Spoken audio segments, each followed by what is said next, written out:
And they mention the story of Imam Junaid, which is really beautiful. And he says that كنت نائما بين يدي أسيري سقطي.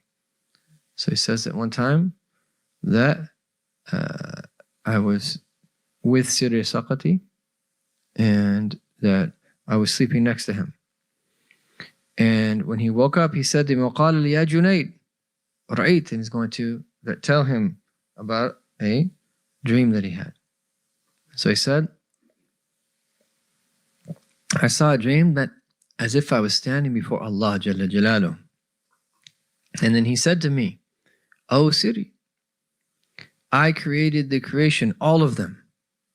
I created everyone in creation. And they claimed that they love me. So I created creation, and the creation claimed that they love me.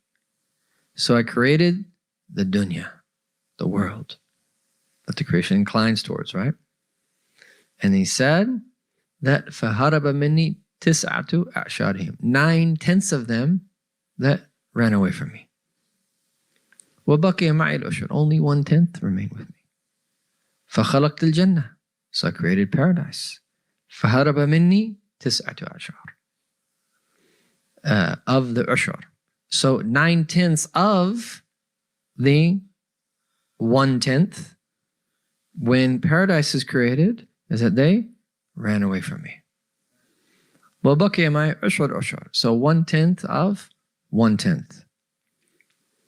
فَصَلَّتْ عَلَيْهِمْ ذَرَّةٍ مِنَ الْبَلَاءِ, so then I forced them to experience a atom's weight of tribulation. فَهَرَبَ مِنِّي تِسْعَةُ أَعْشَارٍ عُشْرُ الْأُشْرِ, so 1/10, only 1/10 of the 1/10 of the 1/10 remained. فَقُلْتُ لِلْبَاقِينَ, so I said to these chosen few that are remaining, لَلدُّنْيَا أَرَدْتُمْ وَلَا الْجَنَّةَ أَخَذْتُمْ وَلَا مِنَ النَّارِ هَرَبْتُمْ. So you don't want the world, and you're not worshiping me to enter into paradise, nor to that flee from the fire, even though we have ta'zeem for paradise and the fire. The motivation behind our worship is ultimately at the highest degree because Allah deserves to be worshipped. But if someone worships out of fear of hell or desiring paradise, that's not a bad thing. Shar'an, but the higher degrees are in, we worship Allah because He deserves to be worshipped. فَمَا تُرِيدُونَ, so that in this dream that Allah says, what do you all want? إِنَّكَ تَعْلَمُ مَا نُرِيدُ, you know what is it we want. And I mean they want Allah Jalla Jalaluh.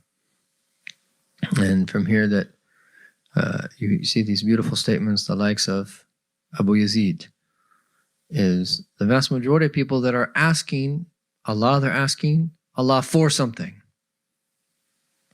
But in relation to Abu Yazid, he is seeking me. There's a difference between seeking something from Allah and then seeking Allah, knowledge of Him. There's a difference between the two. And so he says to these remaining few, after they say that they want to know Allah, إِنِّي مُصَلِّطَ عَلَيْكُمْ مِنَ الْبَلَاءِ بِعَدَدِ أَنْفَاسِكُمْ, I am going to subjugate you to a tribulation that is severe to the number of your breaths. مَا لَا تُكُمْ لَهُ الْجِبَالَ الرَّوَاسِي, that even that firmly rooted mountains cannot bear. أَتَصْبِرُونَ, are you going to be patient? قَالُوا, so they said, إِن كُنْتَ أَنْتَ الْمُبْتَلِي, if you are the one, and we're aware that you are the one who's putting us through these tribulations, فَافْعَلْ مَا شِئْتَ, do whatever it is that you want. And in the dream, Allah said to Siri, هَؤُلَاءِ عِبَادِي حَقًّا, these are my true servants. SubhanAllah. So before we make dua to be from the people of Allah, we got to think twice. Do you really want to be from the people of Allah? Ya Allah. Subhanallah. Allah. Some of the Arifin Billah would ask for great things. They say, Ya Allah, that muljama musraja. One of them said, أتوني بها الأمانة الكبرى. ملجمة ومسرجة. bridled and saddled. خلاص. وقالوا لي اركب. And they just said to me, right, get on, ride. خلاص.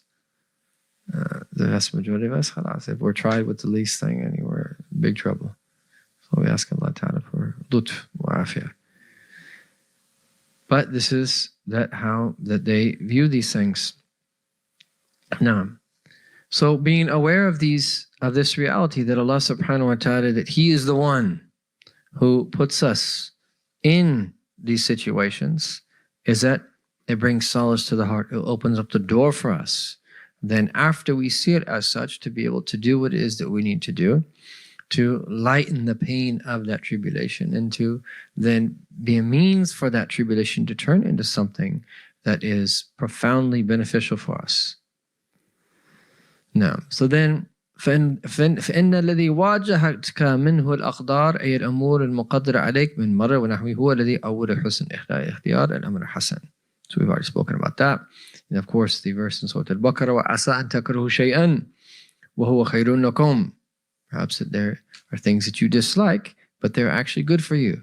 وَعَسَىٰ أَن تُحِبُّوا شَيْئًا وَهُوَ شَرٌ لَكُمْ. And perhaps that you love something, but Allah Ta'ala, it's actually that bad for you. وَاللَّهُ يَعْلَمُ. Allah knows. وَأَنْتُمْ لَا تَعْلَمُونَ. And you do not know. So Allah knows and we do not know.